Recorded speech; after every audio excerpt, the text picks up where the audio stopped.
The uprising by Mau Mau nationalists in 1950s Kenya was ruthlessly put down by the British colonial government. The Kenya Human Rights Commission estimates that 90,000 Kenyans were killed or maimed and 160,000 detained. Torture and rape were common.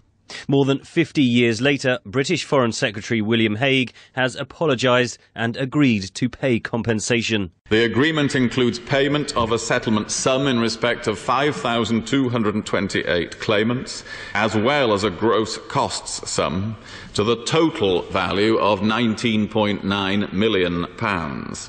The government will also support the construction of a memorial in Nairobi to the victims of torture and ill-treatment during the colonial era. In Kenya, Mau Mau veterans and campaigners watched and welcomed the apology, but said the compensation was not enough. Sisi tulifungwa miaka 10.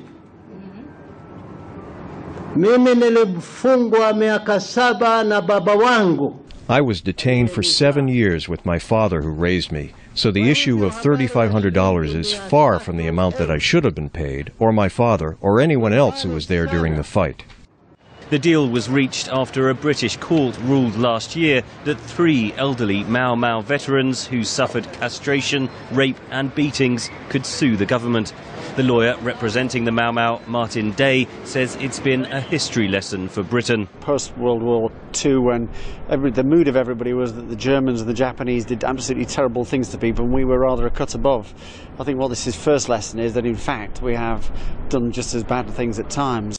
Britain had tried for 3 years to block legal action, arguing that responsibility passed to Kenya upon its independence in 1963 and that the claim was brought after the legal time limit. Both arguments were rejected in court. Human rights campaigner Peter Tatchell says the way the government fought back was insulting. Even the colonial administrators of the time admitted that these abuses were happening. So I do not understand why, in good conscience, the British government held out and fought so long and hard to deny this compensation and apology. Tatchell says thousands more people were abused during British colonial rule. I hope this agreement will now pave the way for an apology and compensation for the victims of British colonial repression in other territories such as Malaya, Aden and Cyprus. They were subject to similar abuses, and it's time they got justice.